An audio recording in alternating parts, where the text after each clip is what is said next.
I got something I just been fucking around with that I want to put out there. Hey, well, let's get into the workshop. Put some sound effects for the workshop here. Yeah. So hey, it's time to enter the workshop where we workshop some fantasies we've been working on, trying to develop for the past couple years now. And it seems like Nathan's in the shop today. yeah, so I was watching the Super Bowl, and I shared a little bit about this with you guys, but it got me thinking about the game was tied for a little bit, and it got me thinking about like a good tiebreaker, like what would because it's the way they do it now is pretty boring. It's just like I can't remember, they do like a coin toss, and then they like the first team to score or whatever. Who cares? So I was trying to think of a better, more exciting way to do it. So I wrote up a little rule book for something that I feel like is a little bit more exciting and the fans will enjoy more. So it's a Super Bowl tiebreaker, and I'm reading it to you guys. Feel free to jump in, make suggestions, whatever. In the event of a tie at the end of regulation, the winner will be determined by the following. A famous comedian or TV personality is placed randomly in the stadium. For the sake of explanations, we'll say Jimmy Fallon. Jimmy Fallon is followed by a camera crew and wearing a promotional t-shirt for a charity of Fallon's choosing. A live feed of Fallon is on display on the stadium Megatron. After a 5-minute head start, so just picture, Jimmy Fallon walking around the stadium, like, yucking it up. He maybe orders a hot dog. He's like hiding behind like a fat guy, just doing like goofs and gaffs with everybody in the stadium. After a 5-minute head start, 11 players from each team are released to hunt down Jimmy Fallon anywhere in the fan accessible areas of the stadium. The winner is decided when 1, a team physically carries Fallon to their end zone, and 2, a player from said team ejaculates on Fallon's face. Once any part of a player's cum visibly touches Fallon's face, that player's team is declared the victor. At any point following the possession of Fallon, the opposing team may physically free Fallon from a player's possession, much like forcing a fumble in a football live play. Only the player who escorts Fallon across the plane of the end zone may ejaculate on Fallon's face. Once said player begins stroking with the intent of coming on Fallon's face, that player cannot be hit or physically disrupted. However, the opponent can use taunts to distract the player from achieving orgasm. Additionally, the opponent can hit, displace, or regain possession of Fallon at any time. It is the responsibility of the team in possession of Fallon to use legal blocks to prevent the opponent from acquiring Fallon. All football rules apply regarding sportsmanlike conduct and personal fouls throughout the duration of the tiebreaker activity. So that's what I have. I figure it would be exciting for a lot of the fans to see that. You get to. And it doesn't have to be Jimmy Fallon. It could be Kevin Hart. It could be. So he becomes a football pretty much. Yeah, I like James that. Corbin. Yeah, James Corbin. Whoever the flavor of the month is. Toss Dennis Leary in there. Dennis Leary, that dude from fucking Saturday Night Live. That's a big tool. Pete, yeah. So yeah, and I was thinking, it could kind of reshape how the game of football is played. In the combine when they're doing like their speed drills and stuff like that. You can also see who can come the fastest. Teams might want to like hire a guy off the street who can come really fast under high pressure situations, but maybe isn't the best football player. And so that's like a calculated risk they take. They put him on the roster when it comes down to it. Maybe you have some skinny kid who can't do anything but can come really fast on your team. So it just adds a new element of excitement and strategy. That's when they bring out like a practice squad guy that's not taking steroids and shit like that. Like a guy who's not doped up on anything. Yeah. Someone who can like they need someone to turn off the opposing players. So they need like a roast master or something. Yeah. To get inside their heads to make them unhorny. Yeah. You got a roast master. Jeffrey Ross.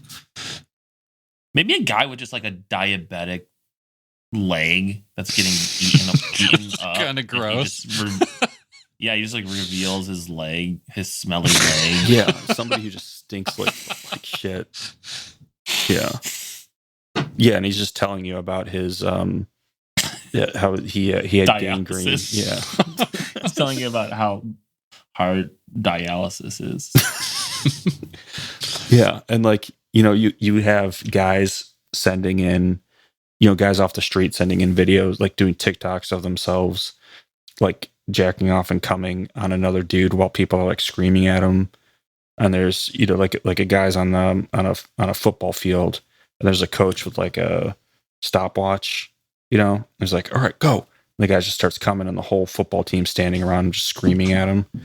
And he comes in like 3 seconds. And is Jimmy Fallon like scared, or he's being held down against his will, right? Because he's supposed to run around like a gecko, like a lizard, right? Like, I think he's trying to. That's a good point. Is he just like go limp and let them just do whatever they want with him?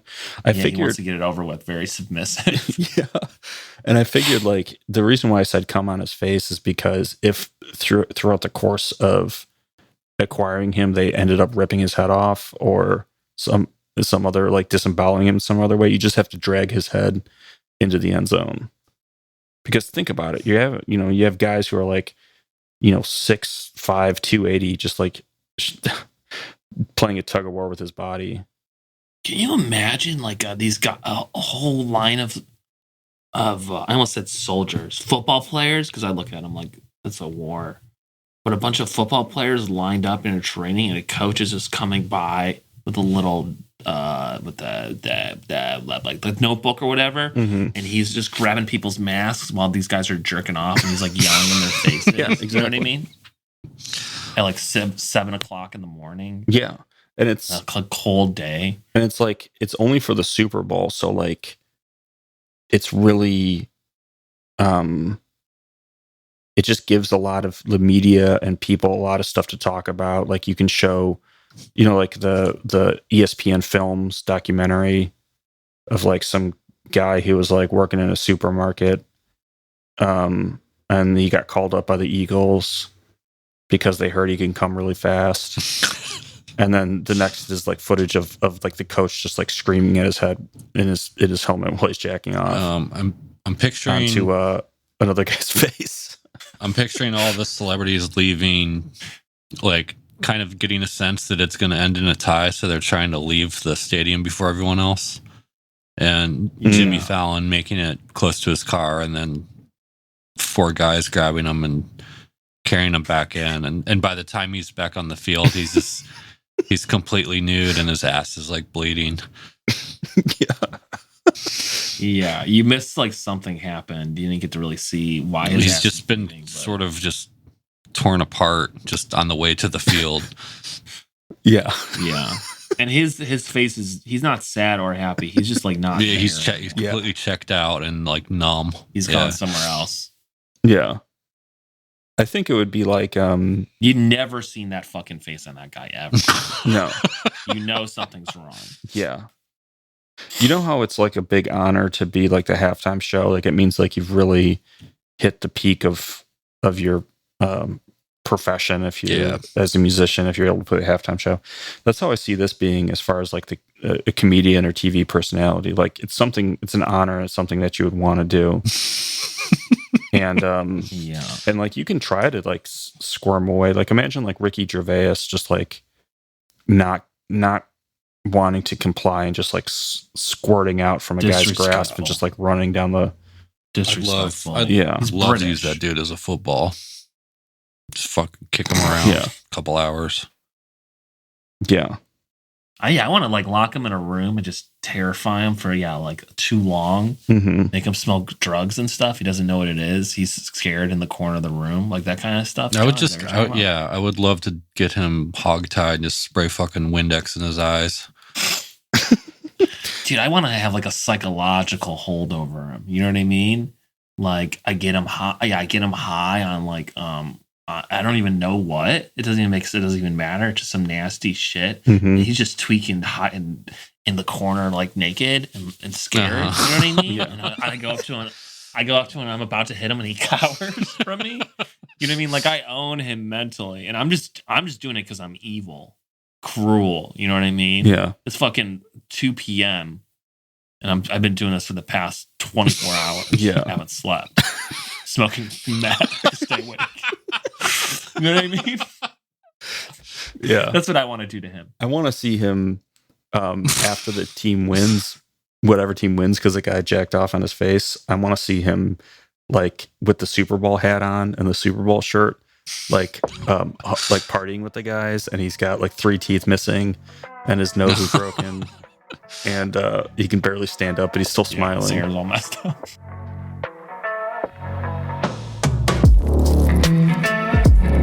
Welcome to the Fantasy Cast podcast, where 3 grown men pass the time by sharing their deepest, darkest fantasies.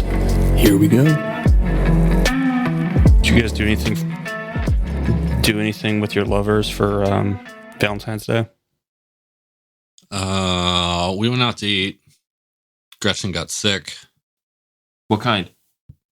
She got like a flu, stomach bug. Puking? Just puking, yeah, no fever. We had that too. It's fucking disgusting. Yeah. Like I don't deal well with it. Yeah. Puked in her bed, just macaroni and cheese everywhere. Ugh, it's so fucking annoying. It's really foul. It's just like you have to stay in the bathtub. Yeah. I gave her like 4 showers. Ugh. Yeah. She didn't even need 2 of them. Just like get it together. Just for peace of mind. Mm-hmm. We ordered food and ate it at home, and it was like this Mediterranean food that was just unnecessarily heavy, and we were both just fucking ripping insane farts.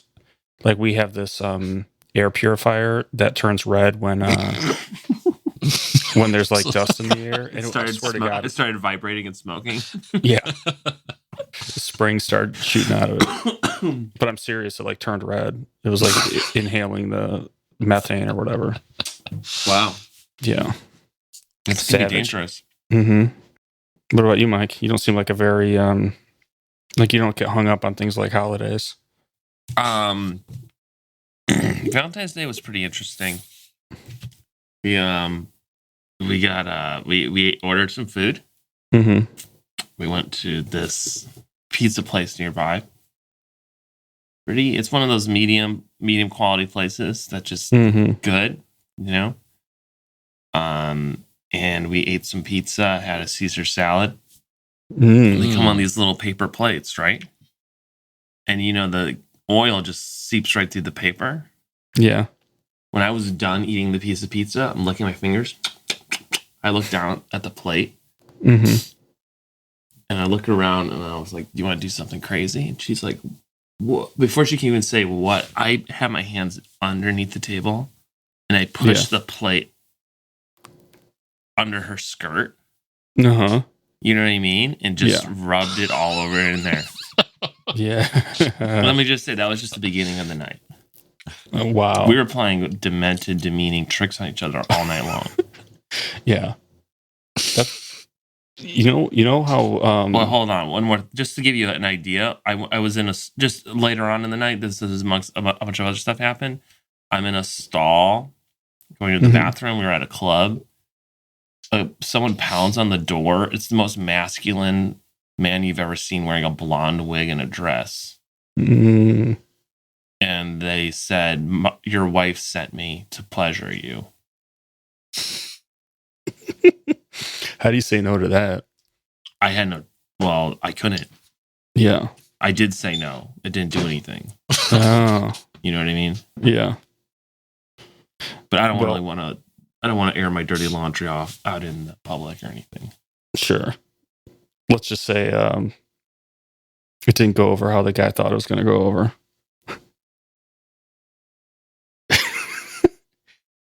You know how like alcoholics will be like, St. Patrick's Day is like amateur hour Mm-hmm. So it's like every day for them. Disgusted with these people drinking. Yeah, I love it.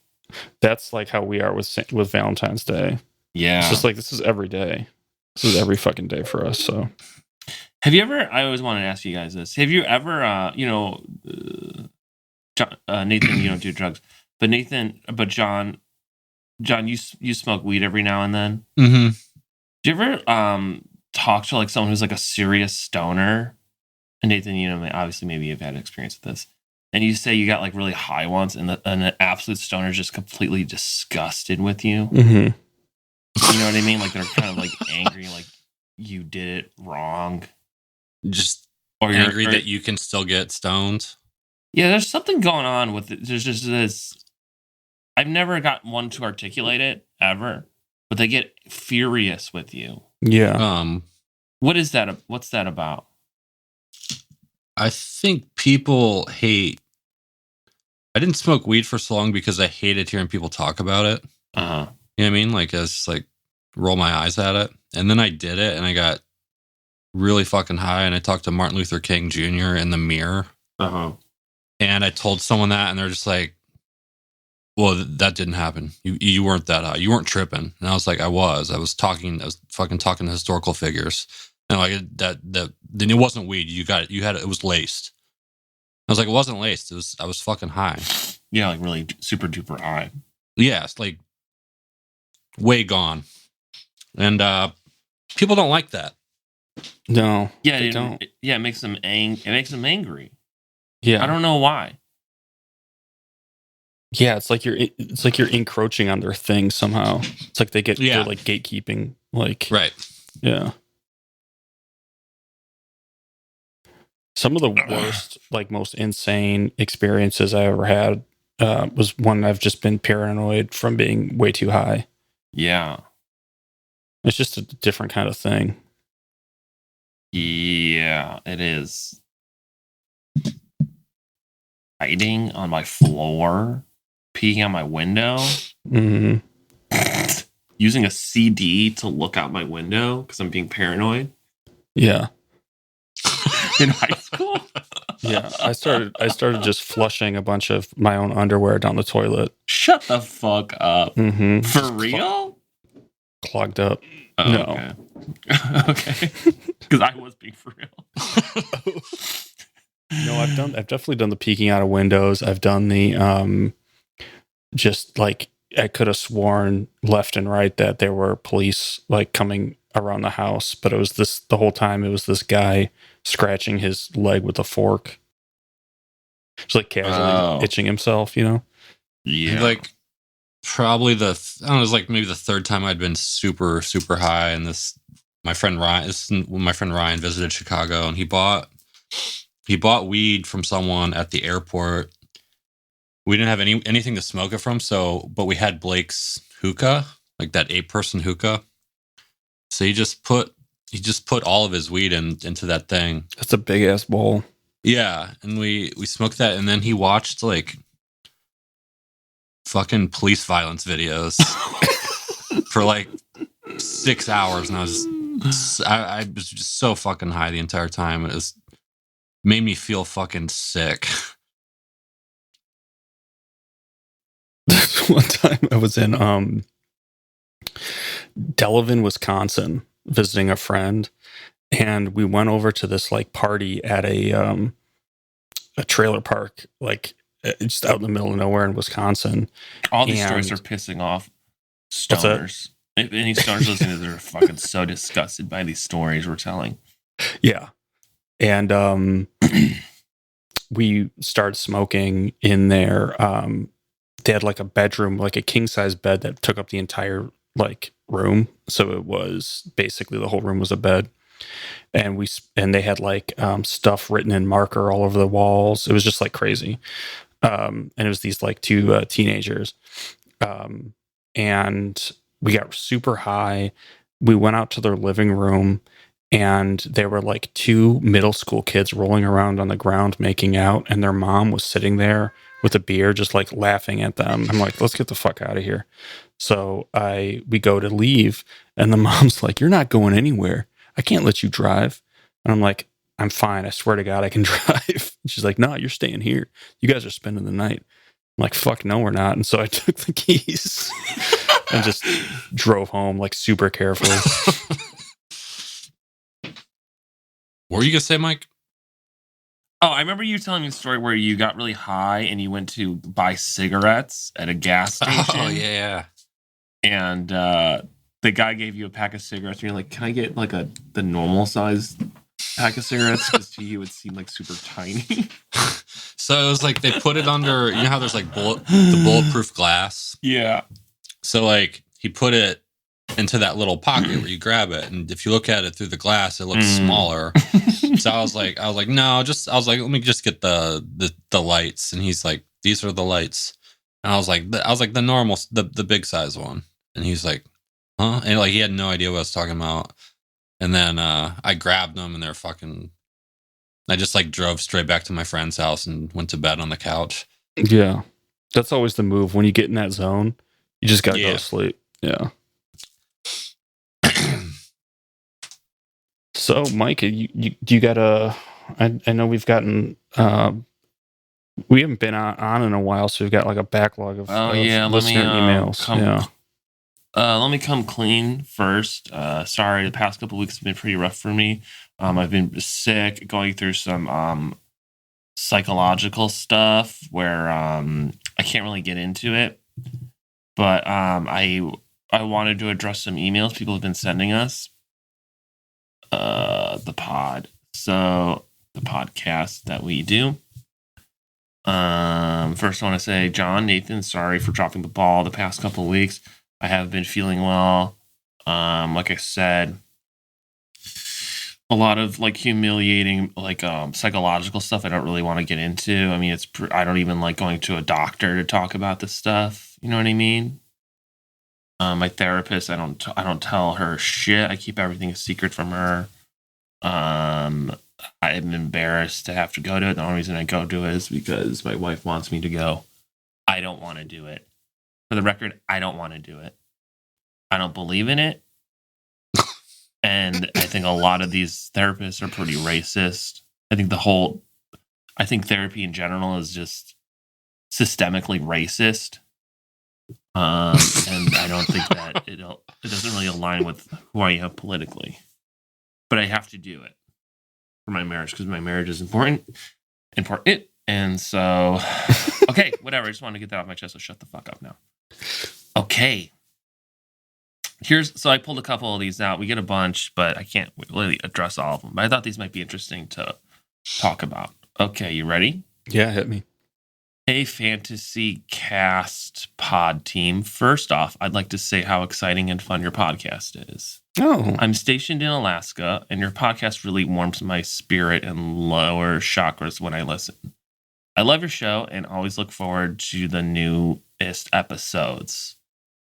I have a 2-part question. Was there something that happened to you guys that makes you feel the need to fantasize so much? I am just a normal guy, and I don't have the capacity to come up with these fantasies that you come up with. And I've always wondered if it was the result of some sort of trauma or something like that.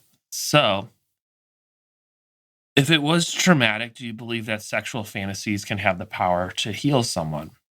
Keep up the good work so people like me can stay toasty. Your friend, Alaskan Alex. Wow. What a nice email and a great question. Usually it's people berating us and telling us we're perverts, but I'm glad that, somebody's actually, enjoying what we're doing. They're out there. Yeah. Why do I fantasize so deeply? Like, does it have to do with trauma? My dad, whenever he traveled a lot, he's a traveling salesman. And whenever he would come back from a trip somewhere, like if it was international or if it was just like a different part of the country, he would bring back pornography magazines from that place. So like if he went to, let's say he did business in San Diego, he was like selling stuff to an Air Force base, he would get like pornography magazines there that we couldn't get in Chicago. So he would come back and he'd be like, he'd have one for me, give one to my brothers. So we just always had massive amounts of pornography from all around the world. And after a while, it just, it was just so commonplace that we just have it like on the kitchen table. And, then my dad was shot dead in front of us. I watched him bleed out. And I was screaming and I was like trying to keep him alive, like holding the wound. And the police showed up and they, he was, by that time he had already been dead. And they pulled me off of him and I was just screaming and crying. And, after that, I just, the pornography just didn't work anymore. It just didn't do anything for me. So I just, this rich fantasy life just kind of cooked up inside of me to escape from the bitter reality that was my joyless, sexless, pornography numbed life. So that's just my story. Thanks for sharing.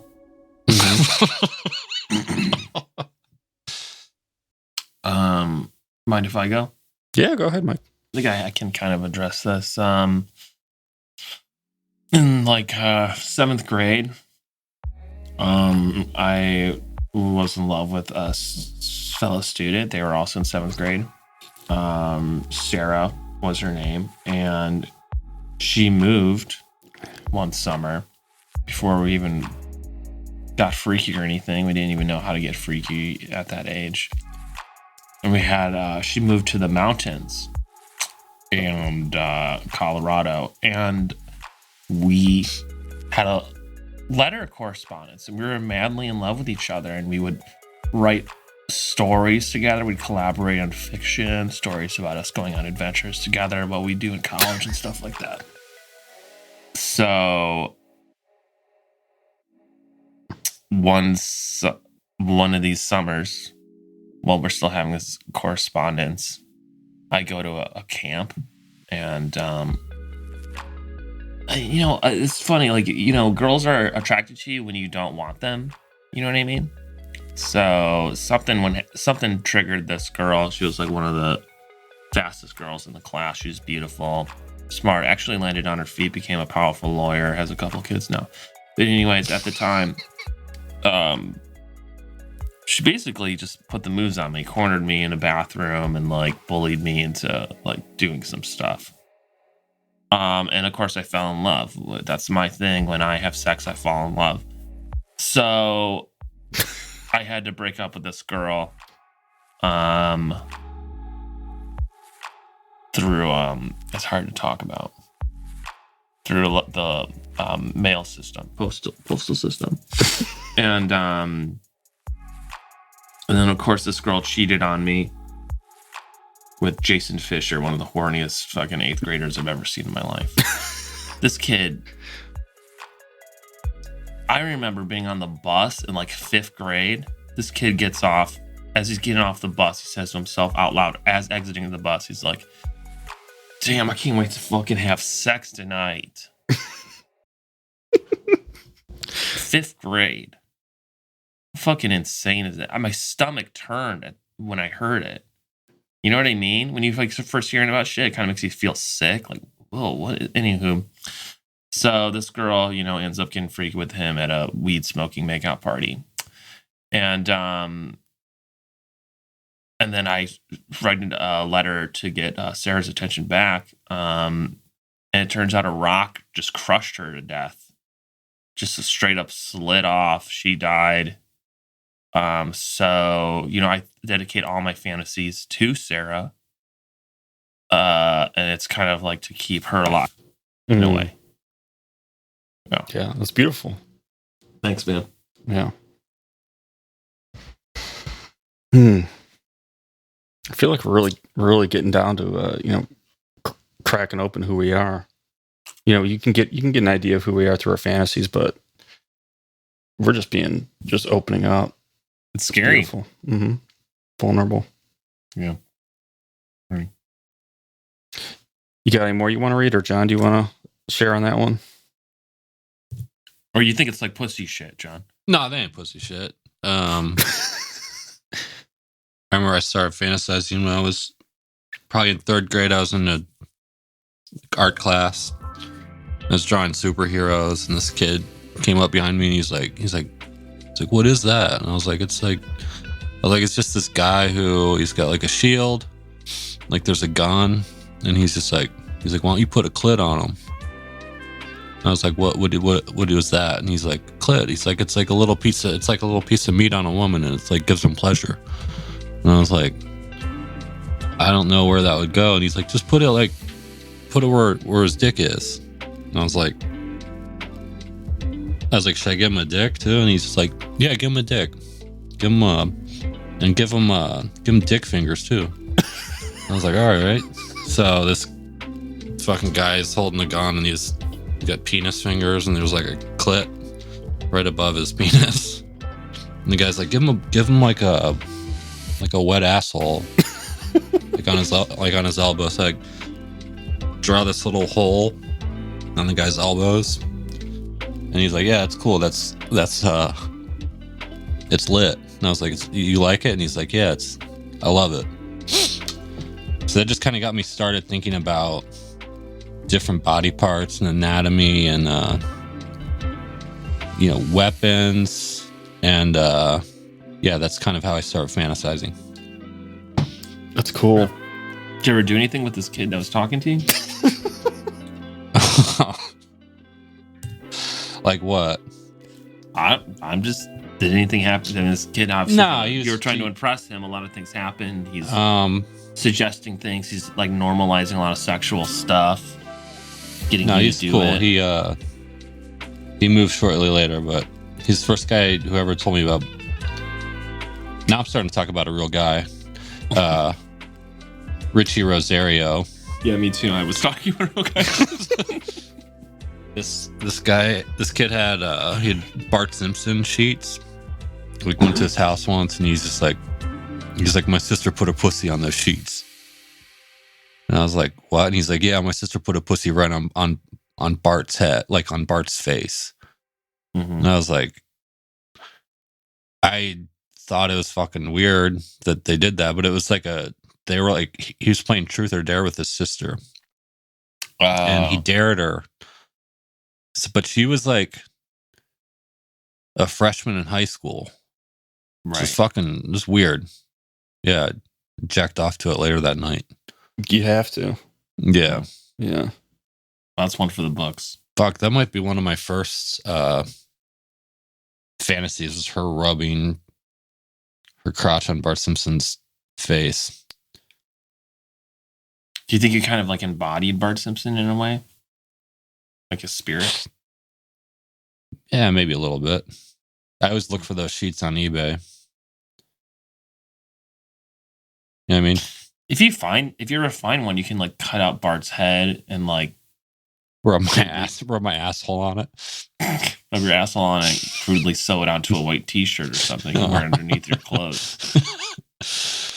You can wear it underneath your clothes like every day. Are you looking for those sheets, or you're looking for the exact sheets that she rubbed her pussy? Just those sheets. I mean, that would be cool to find those, but that would be hard. But yeah.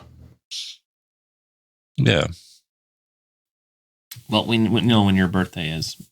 Maybe we can hire one of these desperate people online to rub their genitals on this Bart Simpson. Just get a $5. Turn that into a t-shirt. Give it to you, like a Mormon garb. Okay, let's move on. What do you guys say? Yeah. You're cool with that? Yeah. Yeah. All right. I hope, Alex, that answered your question. Greetings from sunny Santa Cruz. My wife and I love your podcast and listen to it together while we pleasure one another once our children go to sleep. You have revitalized our sex life and possibly saved our marriage. Thank you for all that you do. Quick question. What is your guys' take on poly people? You have never mentioned them in your fantasies, and my wife and I are thinking about opening up the situation in the bedroom. Is this a good idea for us or a bad idea? Please let us know. Love you guys, from Chance and Marty. Mm.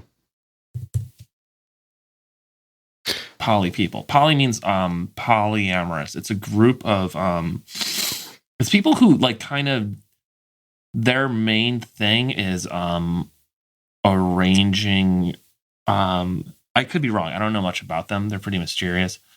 It's about like they're part of the sex community. They have sex with people. Mm. Does that sound right? It does. Well, But they're like they're in a relationship with the other person, or it's just like I don't know. I think it's like I knew somebody that was in a situation like that, and I don't know if it was even necessarily sexual. They were just in like which sounds weird to say, but they were just in like an amorous relationship with two people where they considered two people to be their romantic partner. That's disgusting. Yeah. I don't have much to say on the topic other than you at all times, if you bring somebody else into your relationship, you have to be prepared and ready to prepared both physically and emotionally to kill that person at all times. So you have to make sure that they cannot leave your house alive, because some weird shit's going to go down, and they're going to have the goods on you. And you have to have a standby kit of everything you need to take them out and hide the body, or just put them out, just like take them out somewhere, pop, and just leave them wherever you found them. They have these bins at Target that you can just get the bin, get lime, get like a small shovel, you can even put the pistol in there, and bullets and like a pillow, whatever, and towels and stuff like that, bleach. And you can just, as insurance, have that in your garage. That's exactly right, Mike. And I'm not saying like, oh, you have to, everybody you bring into your relationship, you have to kill them, but you just have to be prepared to do it. Yeah, you don't use it. It just gives you a psychological edge, right? That you need. It's insurance. Yeah, emotional insurance. Like, let's say you're fooling around, and the person that you invite in, starts, licking your balls, and you giggle because it tickles, right? Yeah. How fucking embarrassing is that? Yes. You're like, oh, fuck, why did I just giggle? That's not like totally breaking character. You got to be ready to take them out. Because that's the kind of thing you don't want leaving your bedroom. Oh, there goes Nathan. He's the guy who fucking giggles every time anything touches his nutsack. Fucking embarrassing. And if you're gonna go poly, you're gonna want to look good. And you know what I do to look good? What's that, Mike? I go to Sports Clips haircuts. Have you guys heard about this? It's haircuts for men. Oh, you have. Sports Clips is like no other place you've ever gotten your haircut. Sports everywhere. TVs everywhere. Playing, you guessed it, sports. And guy smart stylists who know how to give you the haircut you want and the haircut you need, the haircut you crave. You don't ever need an appointment. Walk-ins are welcome, and you'll walk out feeling like an MVP, guaranteed. This place is amazing. Have you ever gone to Supercuts? Boring as shit. Go to one of these places where it's run by Eastern European people or Mexican people. It's just not the same. You want a place that's going to treat you like a man. You go to one of these places where it's like, oh, we're going to use beard oil and we're going to give you some pesto and chamomile tea. Fuck you. You know what I mean? Fuck that shit. I go to this place because it looks like a children's playroom. There's great carpeting all over the place, like an arcade for people like me who like sports. So I definitely recommend it if you're going to go poly. Yeah. I was, that sounds great. First of all, they do great work over there. I was going, this guy came into, I was in a relationship and my girlfriend at the time was like, hey, you want to bring this dude into the bedroom? He seems like a nice guy. I'm like, yeah, sure, whatever.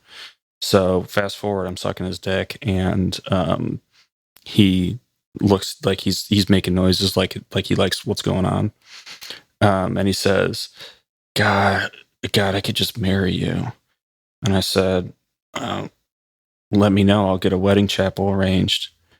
And I felt so fucking stupid that I said that, Embarrassed. I wanted to In the heat of the moment. Yeah, it was just such a dumb thing to say in like the heat of passion.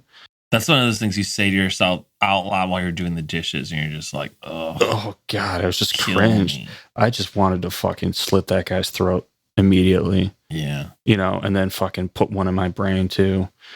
So that's what I was thinking. It's like you do these embarrassing things and you just want to eliminate any possibility of that kind of thing getting out into the open.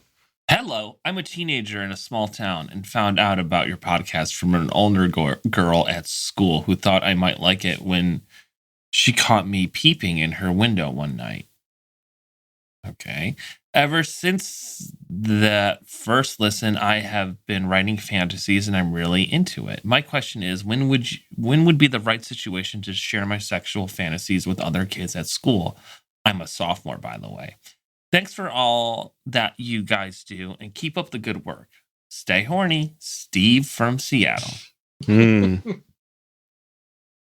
So it sounds like he's a sophomore in high school. He's a bit of a peeper. Mm-hmm. This older girl was cool with it apparently and told him to check out our podcast. Sounds like an interesting fan. Mm-hmm. Also in high school, I guess a senior probably. My question is, when would you? So, do you think that this, John? You take this one. You think this kid should? When's the right time to share like this stuff with other high schoolers? Should he even do that? That he's peeping at people? No, peeping is unrelated. He's just peeps. He also writes sexual fantasies. He's starting, and he wants to know when he should share that with people. I think other he people in should. school. I think he should lock that up a little bit for 2 more years. You wait till you're 18. Yeah. And then also his tastes are going to get more refined as he gets older. Right now, it sounds like he's just wants to see girls in their bras. He ain't into freak shit yet. I know that much. I mean, I thought I was a freak as a sophomore. I was not. Yeah. So I mean, I guess he could share it if he wants, but I feel like it's a waste. Might want to put out some feelers. That's what I was going to say. You might have a common friend. Like take a fantasy, photocopy it, put it in the locker room during gym class and then just like sit back and see how people react to it. Yeah. I mean, if no one takes the bait, you can even go up to the sheet of paper and be like, play dumb. Oh my God, someone left this dirty story. Yeah. What do you guys think about this? And then you read it, you're looking down at it. Yeah, you look around. And then Jenny took off her bra. Oh my God, guys, do you hear this? This is crazy. What kind of a freak wrote this? You know what I mean? And you just see who's hard. You see who gets hard. Easy to tell in the gym room. Yeah. Reminds me of the scene from Last American Virgin. You ever see that movie? Yeah, fantastic. John, you ever see that movie? I've not seen that movie. Oh, Johnny, you're going to love this movie. There's a scene. In fact, it kind of relates to this. There's this little nerdy guy named Gary, and he's looking through. Actually, the actor turned out to be a sexual predator of young people, but that's unrelated to the character. So this guy is peeping through a hole into the women's locker room, beautiful women getting naked. And the guys, the regular dudes come in and they're like, hey, everyone, Gary's got a boner. And they're all looking at him. And he's like, oh, yeah, I bet you my dog's bigger than most of your guys' dog. Then the kids, they come up with a game. They said, the one with the biggest tool wins the pool. They all get hard in their underwear. There's a scene where all these kids have boners in their whitey tighties, and there's a guy measuring their penis sizes. And sure enough, Gary wins. He's like, all right, where's my reward? And they all start slapping him on his back. Hey, stop, knock it off, guys, stop. Mm-hmm. No good deed goes unpunished. This guy, whatever. It's just like how people. No, go on, Mike, go on. Put it out. You see someone climbing a mountain. Mm-hmm. The townsfolk, all they do is they criticize. They want to see you fall. Yeah. You know what I mean? Mm-hmm.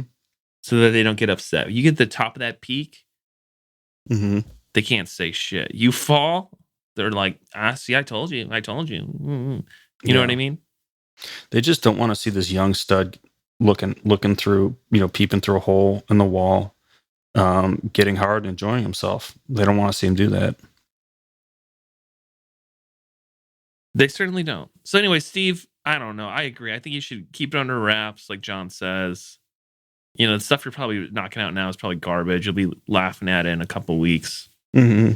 And just take maybe copy some Hemingway, turn that into erotic stuff. Copy the masters. Mm-hmm. And read a lot of Tom Wolfe. Keep listening to our podcast. Read a lot of erotica. Who's that pervert who did that book about jacking off? Famous guy. Portnoy's Complaint. Who did that again? Oh, Roth. Philip Roth. He's one of the original perverts that you should definitely check out. Stone cold pervert. Okay, you guys ready for the next one? Mm-hmm. There's Greetings. more? Oh yes. Okay. We got a couple more. Well, we can skip this one. Let me just check it out. Give me 1 second. Okay. This one's pretty wild, and I think one of you is going to be pretty interested in it. Hello, team. I'm excited to say that I know one of you. What? After stumbling on your podcast, after looking for a new podcast to listen to, I figured I would give it a spin. I was shocked to recognize one of your voices when I listened. Nathan, it's Jeff from, I won't say the name of the high school, from blank high school. Fuck. I bet you don't want to hear from me because I used to beat your ass on a regular basis, but I want you to know that I have changed. If you saw me today, you would be shocked to see the man I have become. Gone is the person that would casually punch you in the back of the head in the hallway, make you suck your own dick in the locker room, pull down your pants whenever I saw you talking to a girl, and basically sexually assault you whenever I had a chance. I've changed. I'm higher up at the bank in Chicago now, and I bring in more than you could dream of, most likely. Tell me, Natty Nips. Natty Nips. Can you guess who I'm married to? You're thinking I'm going to say your high school crush, Samantha blank, and you would be wrong. Man, you were insane about her. Samantha and I have casual threesomes after she does some odd jobs around the house that I paid for in cash. I married an even more attractive person than Samantha, who you don't know. Makes a shitload of money, and I've told her everything about you. Just checking in and hope you guys are ready for the incoming recession. Ta-ta from Jeff, Tanya, and Samantha. Fucking scumbag. Jeff Donatelli. They called him Dog Dick Donatelli. Jesus Christ. When I met him, he was pretending to read like really big books in the library, but the whole time just like staring at ogling women. Mm-hmm. Real pathetic loser, piece of shit. I took him under my wing, showed him the ropes, was having a, he was getting pussy left and right by the time I was done with him. Anyways, long story short. Sounds like he beat your ass a lot. He beat the fuck out of me. But we were in gym class and we would always play on the same basketball team, but the coach switched it up, right? So he had to check me in gym class, right? He's talking all sorts of shit. I don't give a fuck. I dropped like 30 on this dude's head. He starts challenging me to a game of, like, he's really getting in his feelings. He's getting all worked up. He starts challenging me to a game of squirt the bowl. You guys ever play that? Squirt the bowl. What is that? So it's a game that you challenge somebody to squirt the bowl, and basically what you do is two guys stand in a stall with the door open and jack off towards the toilet bowl. Yeah. Right. And the person that comes closest to the toilet bowl wins. Right.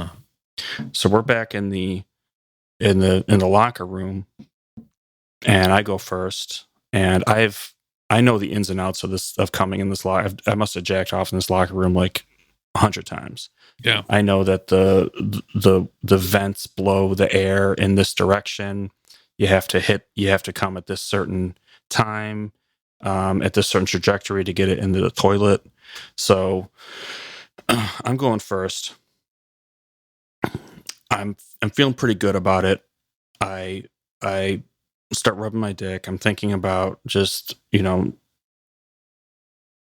certain things that you have to think about in this type of situation to get the furthest kind of trajectory of your ejaculation. You have to think of really intense, violent sexual fantasies that involve, high adrenaline, things that are going to get your heart beating really fast, So I was thinking about being strapped to the front of a big rig truck and being driven at full speed directly into the vagina of a woman. Yeah. Who's duct taped to a brick wall. Gorilla tape. Yeah. And so I'm feeling really good. I'm feeling really good about it. And I nut, but I kind of shank it a little bit. Like I didn't get underneath it enough. I didn't get enough air. And it just kind of dies in the air. My nut falls, but I got pretty good distance. Mm-hmm. So this fucking Jeff Dog Dick Donatelli is in the next stall over, and he just starts laughing at me, and he's like, I'm not fucking doing this. You crazy? This is gay as hell. I'm not jacking off in front of all you guys. Oh my so God. We drag him out in front of it. We strip him down, like real, just like gangster style, strip him down and throw him out into the hallway. Uh-huh. And the bell rings. Mm-hmm. Right, he's naked as the day he was born. Bell rings, and everybody comes out of their class and sees him just sitting there in the hallway with his dog dick. We call him Dog Dick Donatelli because his dick literally looked like a dog's dick, Like red and shiny. Yeah. He left the school. Didn't hear from him again. He used to call me pretty regularly from a payphone by the Dan Ryan, saying that he was going to jump off the bridge. I must have saved that guy's life like 4 or 5 times. What would you say to him? I just have to talk him down. I'd be like, you're not going to fucking do it, pussy. Yeah.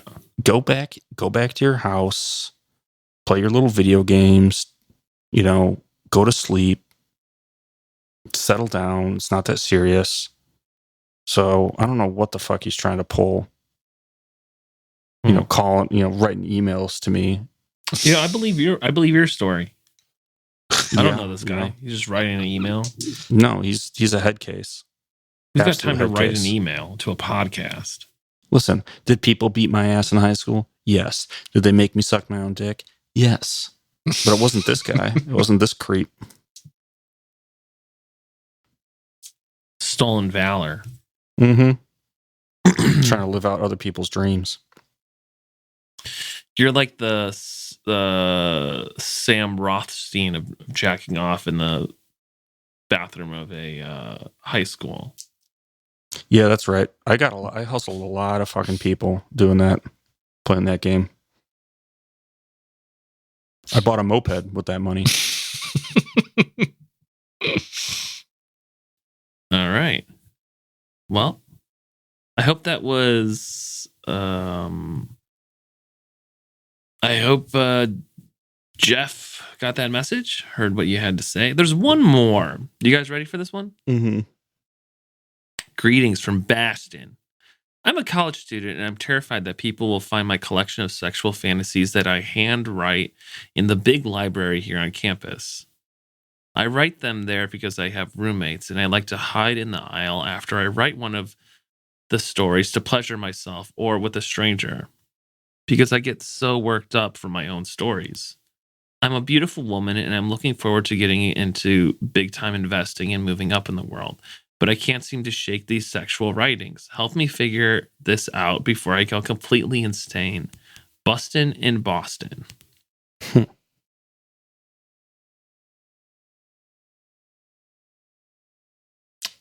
So what do you think? Read that again.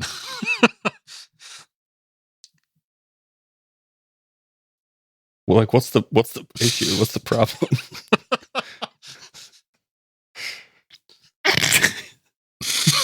Hold on. Let me read this again. Okay. Greetings from Boston. I'm a college student, and I'm terrified that people will find my collection of sexual fantasies that I handwrite in the big library here on campus. I write them here because I have roommates, and I like to hide in the aisle after I write one to pleasure myself, or to a stranger because I get so worked up with my stories. I guess she's like nervous as she's typing this because she's all horny and stuff. So I think it means like to masturbate or to like get busy with a stranger in the library. I'm a beautiful woman, and I'm looking forward to getting into big time investing. Big time what? Investing. Okay. And moving up in the world, but I can't seem to shake these sexual writings. Help me figure this out before I go completely insane. I gotta admit, something sounds fishy about this email. Yeah, it seems pretty. It sounds like it's one of these people that is just full of shit, lives in their own fantasy world, and is kind of perverted, and is just trying to like entice us or something. You know what I mean? Yeah.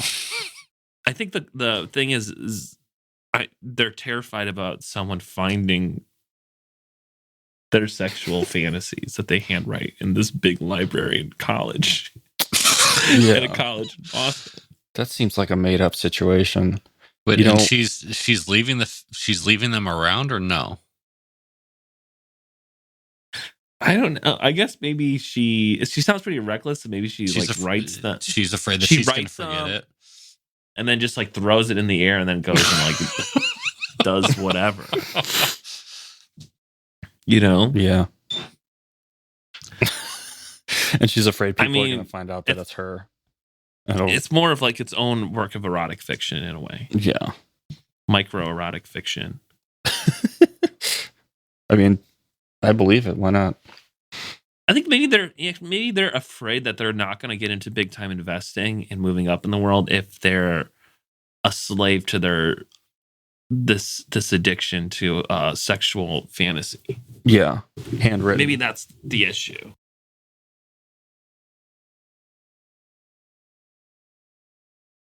I can see that. I think this has ruined my life. That's for sure. You know what I mean? Yeah. Fantasies are a window into the soul. I think if she was getting into competitive investing, I think one of her adversaries could use it to cripple her. Yeah. It's liability. Yeah, like somebody shows up to the office, like the same person who's gunning for the same promotion shows up to the office wearing like a massive furry costume and just absolutely soaked from head to toe in spermicidal lubricant because that's what was in one of her fantasies. Start playing head games. Do you guys watch that show Industry? Never seen it before in my life. It's kind of like a grown-up show. Mm. John, you ever see it? I've not seen it. It's a pretty big grown-up show. It's like Succession, but like... Oh, I've watched a few episodes. Yeah. It's like Succession, but like way more grown-up. This is not for little kids. No, not for little right. babies. And these are all like investment people. They're very serious. From what I gather, they're very serious. And when they have sex, it's all transactional. Interesting. And I think that's the headspace like you need to get into based on this grown-up TV show. Do you guys ever watch Billions? Yeah. I'm afraid of it. I feel like it seems to have to do with money and stuff. I'm scared of it. Yeah, it's intimidating. It's pretty funny though. There's this one scene where the main character is talking to who's the blanking on his name, the lead singer from Metallica. James Hetfield. He's talking to James Hetfield because he's got like a lot of money, so he's like hanging out with these guys. He's like, man, James, what do you do when just like life's got you down? And he goes, man, I just fucking play. And he picks up a guitar and just starts shredding. I'll have to find the clip. I forgot about that on my Instagram. Yeah. That sounds awesome. I was watching Wreck-It Ralph. Have you guys seen this? No. Oh, yeah. Oh, God. It's this Pixar movie. John saw it. It's so good. The characters are so developed. It's amazing, but they're all video. The thing is that they're all. It takes place in an arcade, and they're all video game characters. And this guy Wreck-It Ralph, he like doesn't want to be a bad guy anymore. He's a bad guy in an arcade video game, so he actually travels through the chords in the arcade to different video games to try to become a good guy, and it just messes everything up. And it's just the details of the characters and the backgrounds on this. It's mind blowing. I mean, Leonardo da Vinci is just like. Forget about this old painters and stuff. This is the future. The teams that put this stuff together, and this is just the beginning. It's just going to get better and better with AI and all this stuff.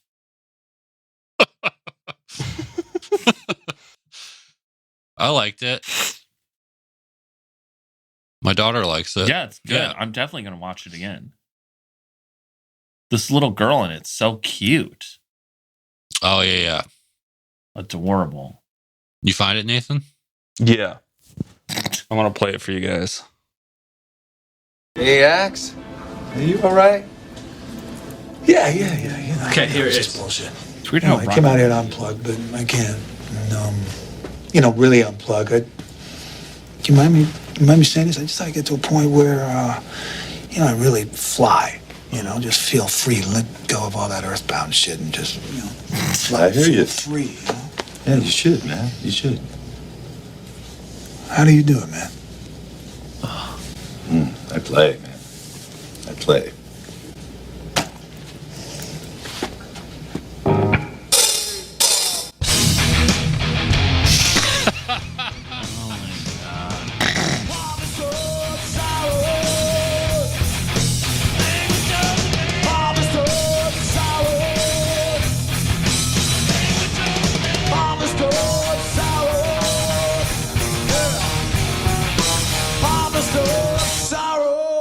Ugh.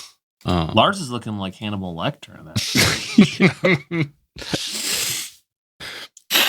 I like that show because what's his name gets fucking tied up like a pig and His ball stepped fingered. on. Yeah. Yeah. Giamatti. Yeah. Giamatti's into S&M. Giamatti is like On in that that show. Yeah, he's like as he just really pushes his whole thing, this whole like Paul Giamatti thing to the extreme. It's pretty Yeah. awesome. That sounds cool. I enjoy it. Hey man, you gotta let me know, brother. How do you just let go, bro? That guy's the worst.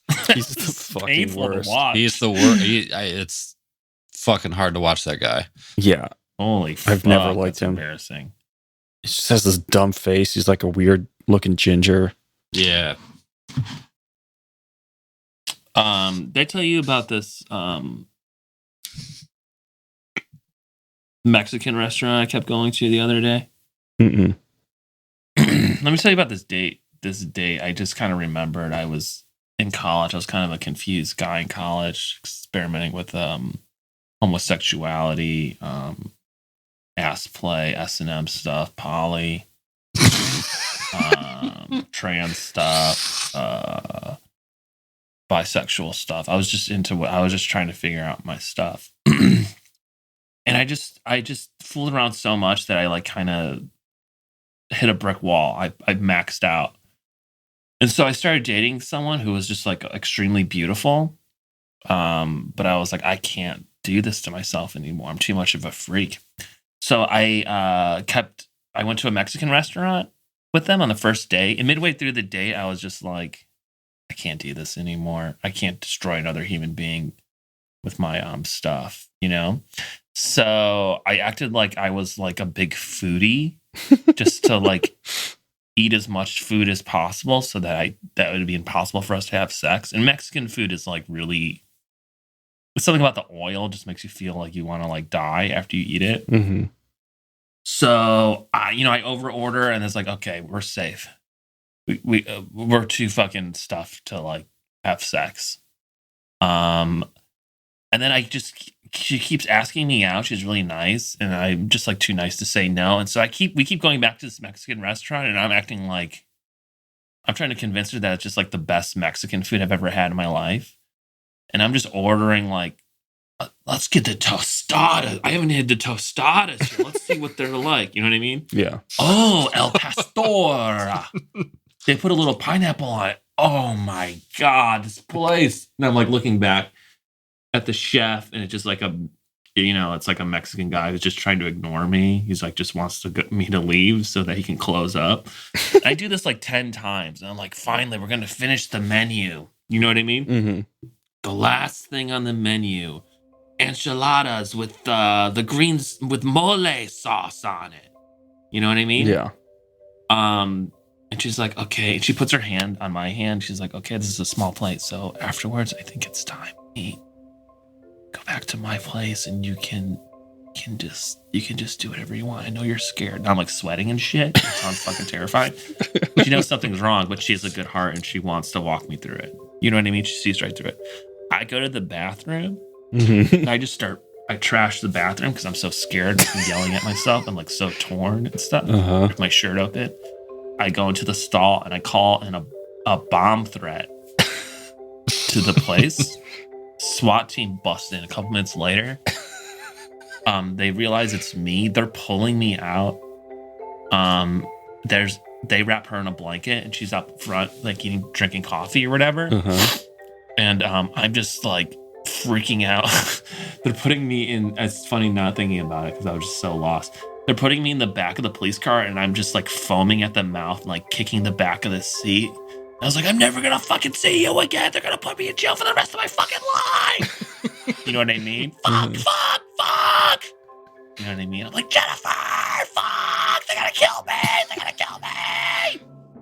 You know, we're never gonna see each other again. I ruined my life.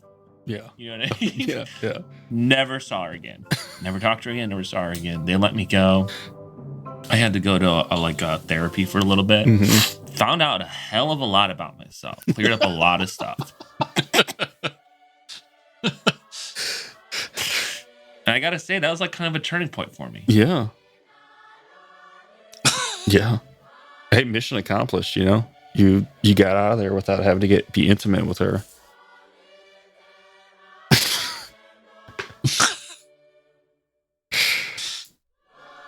Oh my God. Can we just prime the audience about the next episode or a topic we were unable to get to? Primal. John, what does primal mean to you, brother? You want me to do mine? I've been ready for primal. Should we just hold off until next week? I say we hold off, dude. Be edged of primal energy.